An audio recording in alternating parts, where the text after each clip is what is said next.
Assalamualaikum warahmatullahi wabarakatuh, teman-teman yang berbahagia. Jadi hari ini kita akan kuliah antropologi yang eh, membahas tentang masyarakat marginal dan antropologi ekonomi. Nanti kita satukan saja. Tapi sebelumnya mari kita mulai kuliah ini dengan menyampaikan puji syukur kepada Tuhan Yang Maha Esa atas berkat dan rahmat-Nya sehingga kita semuanya dapat berkumpul di dunia maya ini dalam keadaan sehat walafiat. Mudah-mudahan dengan kita terus bersyukur kepada Tuhan Yang Maha Kuasa, Tuhan akan memberikan kita banyak kebaikan hidup daripada ketidakbaikannya. Amin ya rabbal alamin. Yang kedua, kita doakan teman-teman yang tidak bisa hadir bisa ditolong oleh Tuhan sehingga bisa hadir kembali kepada kita, karena pertolongan Tuhan itu yang lebih utama. Berdoa bisa menyelesaikan masalah-masalah hidupnya sehingga bisa kembali bersama kita semuanya. Pada kesempatan ini saya akan menyampaikan secara ringkas saja, nanti kita bisa diskusi bersama tentang masyarakat marginal dan antropologi ekonomi. Jadi memang ini mungkin dua bidang ya, antropologi sosial dan antropologi ekonomi gitu ya. Setelah kemarin bicara antropologi budaya, di mana budaya yang membentuk perilaku manusia itu juga bisa menentukan perilaku psikis manusia di dalam kehidupan sehari-hari akibat konstruksi budaya di mana dia bertinggal. Kalau dalam kacamata masyarakat marginal dan masyarakat antropologi ekonomi ini, akan ada baiknya saya akan menggunakan pendekatan ilmu sosial, yaitu pendekatan Karl Marx dan pendekatan Peter Elberger gitu ya. Di dalam bukunya Piramida Sosial dan Das Kapital ini, kita mengetahui menurut Karl Marx, Marxisme yang menjadi paham ideologi sosial itu, bahwa masyarakat di dunia sosial ini terbagi menjadi dua kelas, yaitu kelas kaya dan kelas miskin, atau kelas bourgeois dan kelas proletar,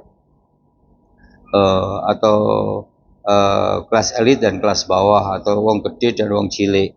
Nah, menurut Marx, dua kelas ini sebenarnya dalam kehidupan sosialnya saling bertentangan ya, atau dalam istilah akademiknya mengalami dialektika materialisme, pertentangan kelas antara yang kaya dan miskin. Karena yang miskin ingin menjadi kaya, maka dia harus melakukan pertentangan, perlawanan terhadap kelas yang kaya.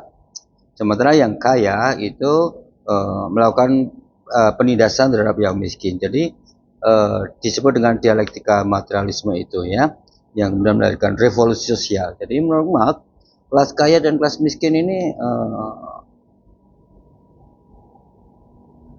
selalu mengalami pertentangan kelas. Tidak ada kelas yang damai. Dua kelas ini saling bertentangan itu. Kelas bourgeois dianggap adalah kelas yang menguasai modal, kelompok-kelompok kapitalis atau orang yang menguasai sumber-sumber ekonomi dan melakukan penindasan terhadap masyarakat miskin, kelas bawah, yang dieksploitasi untuk kepentingan kelas atas gitu ya. Kayaknya analisis Marx itu terhadap masyarakat kelas ini masyarakat industri gitu ya. Jadi mungkin psikologi industri nanti lahirnya ya. Dari situ nanti terjadi revolusi sosial. Lalu Marx merujuk pada masyarakat tanpa kelas yang disebut komunis itu ya. Sebenarnya komunis ini nggak boleh ya di kita, tapi saya ajarkan secara akademik saja, tidak usah dipraktekkan ya. Itu hanya mengajarkan pemahaman kita tentang kelas, munculnya kelas marginal ini yang kemudian melahirkan antropologi ekonomi ini ya. Jadi kondisi ekonomi kelas bawah atau kelas miskin ini disebut melahirkan kelas marginal, kelas yang terpinggirkan itu ya, kelas yang terpinggirkan secara ekonomi dan politik gitu ya. Jadi analisis Marx itu analisis ekonomi dan politik gitu ya. Dari situ kita bisa mengetahui bahwa kelas-kelas marginal ini adalah kelas yang secara ekonomi dan politik dimarginalkan, dipinggirkan, yang hidup dalam perkampungan-perkampungan kumuh atau perkampungan yang tidak terawat, yang secara sosial dan ekonomi terpinggirkan, dan secara politik juga, sehingga secara status sosial juga terpinggirkan juga. Sehingga tugas kita itu menolong kelas-kelas marginal ini. Tapi kalau menggunakan kacamata Marx, kita tidak boleh ya, kita menggunakan pertentangan kelas itu. Tapi dalam konsep social empowering tidak perlu kita menggunakan pertentangan kelas itu. Saya kira itu yang bisa kita ketahui ya daripada demonstrasi kelas ini.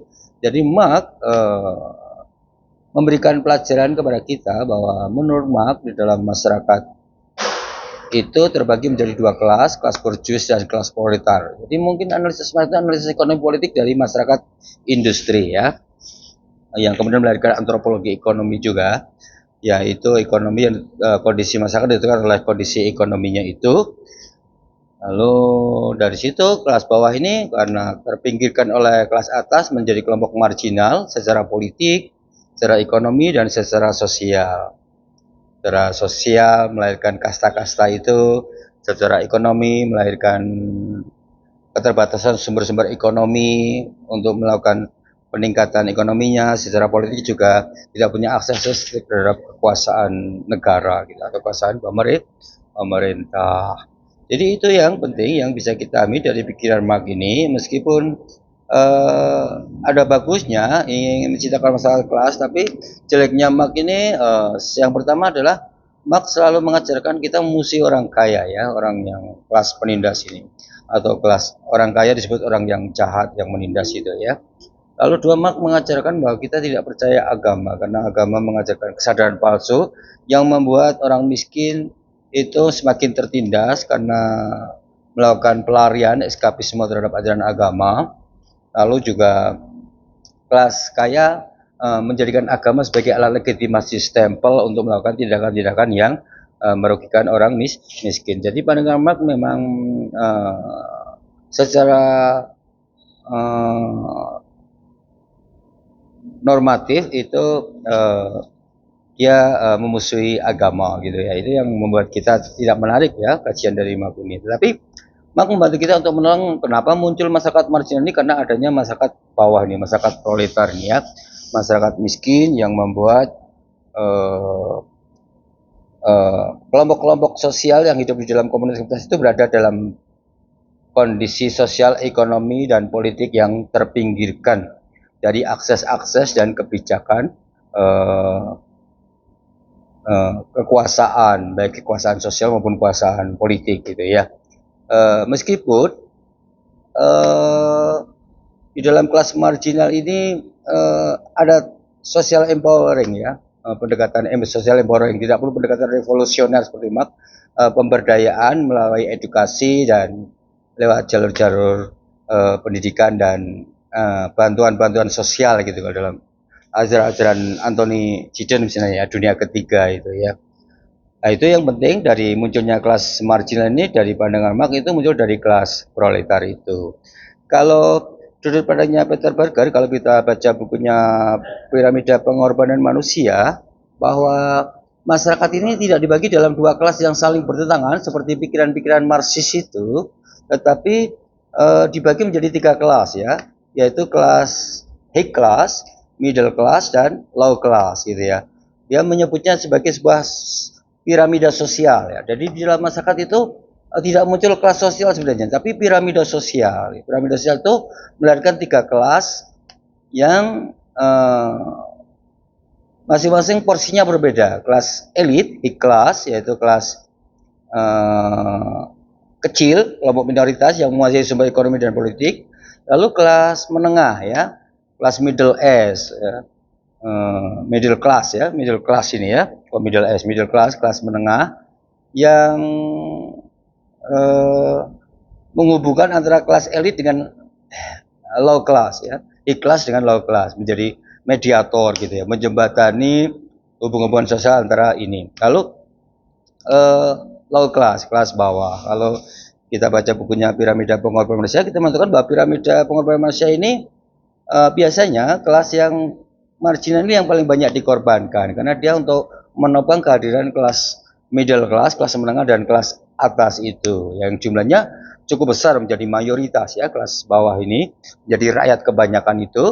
Dari situ lahirlah masyarakat marginal, kelas low class ini. Kalau dalam ekonomi kapitalisme kita mengenal istilah, ada di ekonomi pembangunan kita mengenal istilah ini ya, pesawat itu ada kelas eksekutif, kelas bisnis, atau kelas ekonomi. Itu kita tahu di situ menggunakan 3 kelas ya, bukan 2 kelas. Jadi kelas bisnis, kelas menengah, kelas ekonomi untuk kelas bawah yang lebih murah tiketnya, dan kelas eksekutif yang lebih mahal. Misalnya jurusan Jakarta kalau kelas eksekutif bisa sampai 700.000, kalau kelas bisnis bisa sampai 300, kalau kelas ekonomi hanya 100 misalnya ya gitu ya. Itu contoh kasarnya saja. Nah, itu yang kelas-kelas ekonomi, kelas ini yang melahirkan masyarakat marginal itu ya. Dan dalam social empowering ini, kelas marginal dalam pendekatan piramida sosial ini terjadi 2 perubahan ya. Untuk melakukan perubahan piramida ini, perubahan horizontal dan perubahan vertikal ya. Jadi kelas-kelas bawah ini harus melakukan perubahan vertikal. Perubahan vertikal ini untuk menaikkan kelasnya, misalnya dari kelas bawah ke kelas menengah ya, dari kelas menengah ke kelas high class, kelas elit gitu ya. Tapi itu teori saja ya, secara teori saja. Jadi melakukan mobilitas vertikal yang tidak sepenuhnya benar, tapi teori ini mengajarkan kepada kita bahwa mobilitas vertikal penting dilakukan oleh masyarakat bawah untuk menaikkan kelasnya dari kelas low class ke middle class maupun high class. Yang kemudian itu dilakukan lewat 3 cara biasanya ya. Cara migrasi sosial ya, perpindahan wilayah lewat urbanisasi atau lewat menjadi TKI atau TKW di luar negeri. Itu migrasi sosial ini untuk menaikkan kelas ya, bekerja di Jepang, di Korea, di Taiwan, di Timur Tengah, di Hong Kong, dan sebagainya itu ya.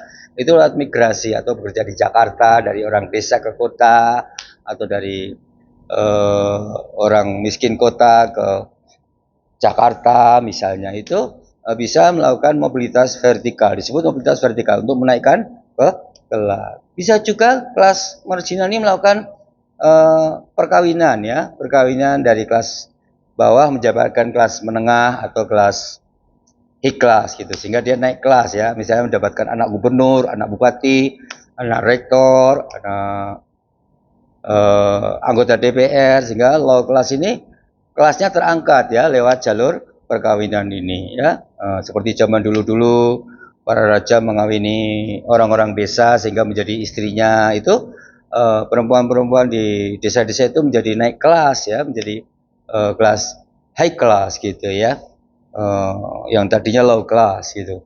Lalu kemudian lewat pendidikan kayak kita ini ya, dari kuliah S1, S2, S3 itu bisa menaikkan kelas ekonomi dan politik gitu. Jadi kalau kita tadinya cuma lulusan SMP, SMA, kalau kita melakukan mobilitas vertikal yang tinggi lewat kuliah S1 hingga bisa kerja, lalu kemudian dengan S1 sarjana ini kita bisa naik kelas lagi menjadi S2, lalu S3 sampai ke profesor atau apa, sehingga kenaikan kelas lewat jalur pendidikan ini juga menjadi cara yang efektif melakukan social empowering, meskipun caranya ini lama ya, daripada migrasi sosial atau lewat perkawinan gitu. Saya kira itu saja yang bisa saya sampaikan ya teman-teman semuanya. Nanti kita lanjutkan di kemudian hari. Terima kasih atas perhatiannya. Kurang lebihnya mohon maaf. Wassalamualaikum warahmatullahi wabarakatuh.